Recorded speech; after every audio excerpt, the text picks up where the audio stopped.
So welcome back to the channel. तो Ampere की जो पिछली रिव्यू वीडियो थी, चार्जिंग वाली वीडियो थी और जो इसके एक्सेसरी वाली वीडियोस थी, उन वीडियो पे मैंने कुछ कमेंट्स पढ़े थे कि कई लोगों को इसमें डाउट है। तो कई कमेंट्स पढ़े थे कि अगर मैं इसे 2-3 बार चार्ज करूँगा दिन में तो कोई बैटरी पे इशू आएगा या नहीं आएगा, या अगर इसे लॉन्ग रेंज के लिए यूज़ कर सकते हैं नहीं कर सकते हैं, कि इसकी कंपैटिबिलिटी दो पर्सन्स के साथ कैसी रहेगी। तो उन सब चीज़ों के बारे में आज एक बार फिर डिस्कस करेंगे। और ये मेरी स्कूटी अप्रॉक्सीमेटली तो क्या ही है, बट 911 किलोमीटर्स चल चुकी है, जो कि स्क्रीन पे सामने दिख रहा है आपको। तो हाँ, ऑलमोस्ट 1000 किलोमीटर्स चला चुके हैं। तो 1000 किलोमीटर रिव्यू।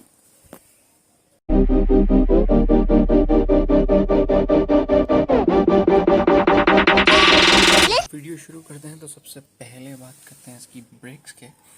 तो बेसिकली ये ब्रेक्स जो नॉर्मल एक्टिवा में ब्रेक्स आती थी उसी की तरह हैं, बट हाँ ये ड्रम ब्रेक्स हैं, डिस्क ब्रेक्स नहीं है। तो इन ब्रेक्स में एक ही दिक्कत है कि ब्रेक्स लूज हो जा रही हैं।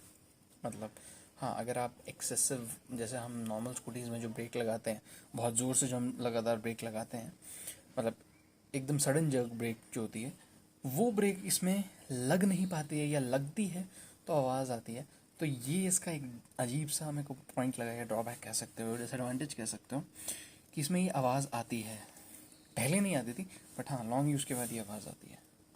दूसरी चीज़, ये जो इसका रिमोट के बारे में जो मैंने इसकी फर्स्ट वीडियो में रिव्यू दिया था, अब इस रिमोट में भी इश्यूज़ आना शुरू हो चुके हैं। इस रिमोट में काफ़ी टाइप के इश्यूज़ आ रहे हैं कि जैसे हम नॉर्मली इसको ऑन ऑफ कर सकते थे और लॉक कर सकते थे, लेकिन अब जब मैं इसको ऑन ऑफ या लॉक करने जाता हूँ तो कई बार ये रेंज नहीं पकड़ता है। इवन क्लोज रेंज में आके भी ये ऑन ऑफ नहीं होती है स्कूटी। जस्ट फॉर एग्जांपल, इस वक्त बंद हुई है, तो ये मैंने दबाया तो ये ऑन नहीं हुई। डबल क्लिक किया लेकिन ये ऑन नहीं हुई। हाँ, अब एक और बार करूँगा तो ये ऑन हो जाएगी।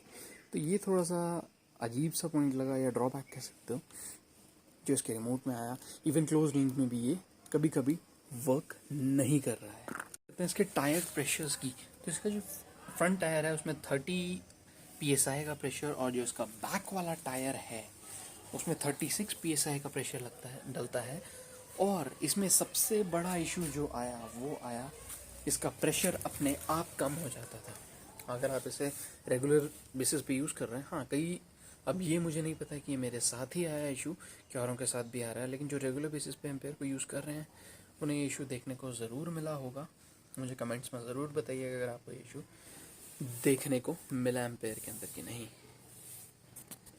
अब इसकी दूसरी बात करते हैं इसके LED हेडलैम्प की। तो इसका जो LED हेडलैम्प है वो ब्राइट नहीं है। अब ये सामने आप देख सकते हो, जैसे मैंने इसको जलाया है, अभी ये आपको ब्राइट लग रहा होगा नहीं लग रहा होगा, वीडियो में मैं कुछ नहीं कह सकता। पर जब नॉर्मली हम एक रोड पे चलाते हैं तो जो बाकी स्कूटीज़ की लाइट होती हैं और इसकी लाइट में बहुत फ़र्क आता है। इवन मैं पेट्रोल व्हीकल के साथ कंपेयर ना भी करूं तो भी जो दूसरी इलेक्ट्रिक स्कूटीज़ हैं उसमें भी काफ़ी अच्छी लाइट आती है, जो कि इसमें नहीं आ रही है। सस्पेंशंस के बारे में बात की जाए तो जिसके सस्पेंशंस हैं वो अच्छे बिल्कुल भी नहीं हैं। हाँ, इसके सस्पेंशंस अच्छे नहीं हैं। मुझे लगा था कि अच्छे होंगे, नॉर्मल व्हीकल्स की तरह वर्क करेंगे, पर बिल्कुल वर्क नहीं किए।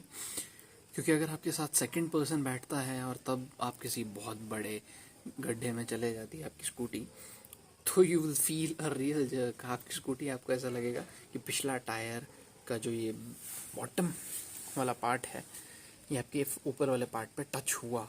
या you can really feel it. आपको सच में ऐसा लगेगा, जो कि मुझे लगा है, इसलिए मैं आपको ये पर्सनल बात बता रहा हूँ। तो इसके सस्पेंशंस मुझे अच्छे नहीं लगे। हाँ, अब कई लोग बोलेंगे कि फर्स्ट जो रिव्यू था उसमें बहुत तारीफ़ की थी और इसमें बहुत बुराई कर दी। बुराई नहीं की है, बट जो मुझे लगा है वही सच्चाई बता रहा हूँ, क्योंकि तब मैंने भी नहीं ली थी और मुझे जैसा बताया गया था मैंने वैसा वीडियो में बोला था। अब मुझे जैसा लग रहा है एज ए यूज़र इसे यूज़ करके, वो सारा रिव्यू में बता रहा हूँ। तो इसके कुछ चार्जिंग पॉइंट्स हैं, इसे आप कब चार्ज करो, कब चार्ज नहीं करना है, किस टाइम मतलब किस एरिया में चार्ज करना है, कैसे चार्ज करना है, कितनी देर के लिए चार्ज करना है, तो जो कि चार्जिंग को काफ़ी हद तक इफ़ेक्ट करते हैं, तब उनके बारे में हम आगे बात करते हैं। तो अब शुरू करते हैं इसके चार्जिंग टाइम से। तो इसका जो चार्जिंग टाइम है वो है 6 आवर्स, उससे ज़्यादा नहीं करना है चार्ज। अगर आपकी स्कूटी चार्ज नहीं होती है 6 घंटे के अंदर, तो आपको उससे ज़्यादा चार्जिंग पे नहीं लगाना है। आपको टाइम नोट करना है, आपने इतनी देर लगाया, 6 घंटे होने के बाद बंद कर देना है, इवन आपकी स्कूटी चार्ज हुई या नहीं हुई, क्योंकि वो आपकी बैटरी लाइफ को ज़्यादा इफ़ेक्ट करेगा। तो आपको सिर्फ 6 घंटे चार्ज करनी है। तो अब बात करते हैं इसे आपके कब चार्ज करना है। तो जब इंटेंस सन हो या ज़्यादा धूप निकली हो, बहुत गर्म एटमॉस्फेयर हो रखा हो, तब इसे चार्जिंग पे नहीं लगाना है। और अगर आप इसे चार्जिंग पे लगा रहे हो तो किसी छाया शेड वाली जगह पे लगाना है, क्योंकि धूप में ना तो केवल उसकी एम्पेयर की बैटरी बल्कि चार्जर भी इफ़ेक्ट होगा। और इसे बारिश में भी चार्जिंग पे नहीं लगाना है, क्योंकि अगर चार्जर या स्कूटी में पानी घुस गया तो इलेक्ट्रॉनिक आइटम ख़राब हो सकती है। तो इसे आपको ज़्यादा धूप में चार्जिंग पर नहीं लगाना है। तो ऐसे टाइम पर लगाइए जब ज़्यादा धूप ना हो और ना ही बारिश हो रही होती है। तो अब बात करते हैं, क्या इसे आप दिन में 2 या 3 बार चार्ज करते हो तो क्या इसकी बैटरी पे इफेक्ट पड़ेगा या नहीं पड़ेगा, और क्या आपको इसे लेना चाहिए। अगर आप इसे सिर्फ अपने लिए मतलब अकेले ड्राइव करना चाहते हैं, रोज़ रेगुलर यूज़ करना चाहते हैं, और एकदम प्लेन एरिया है, कोई हिली एरिया नहीं है, ऊंचा इलाका नहीं है, तो आप इसे ले सकते हैं, बिल्कुल ले सकते हैं, कोई इशू नहीं होने वाला है। लेकिन अगर आप किसी पहाड़ी इलाके में रहते हैं और आप तब ले रहे हैं तब भी कोई इशू नहीं होगा। लेकिन अगर आप डबल सीट मीन्स 2 लोग एक स्कूटी पे बैठते हैं और वो पहाड़ी इलाका है, तो बहुत दिक्कत होगी, बहुत ज़्यादा दिक्कत होने वाली है। अगर आप प्लेन एरिया पे 2 बैठते हैं तब भी इतना महसूस नहीं होगा, लेकिन 2 के केस में बहुत दिक्कत होगी, स्पेशली हिली एरिया में।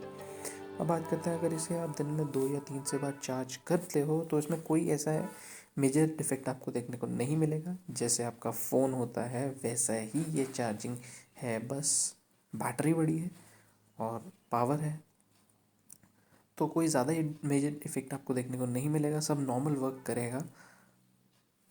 हल्का बहुत 1-2 किलोमीटर का फ़र्क देखने को मिल सकता है, पर उससे ज़्यादा कुछ नहीं। तो ये था एक 1000 किलोमीटर का ऑनेस्ट रिव्यू। अगर वीडियो अच्छी लगी तो लाइक शेयर सब्सक्राइब सब कर देना। कोई डाउट रहा है तो कमेंट सेक्शन में लिख देना।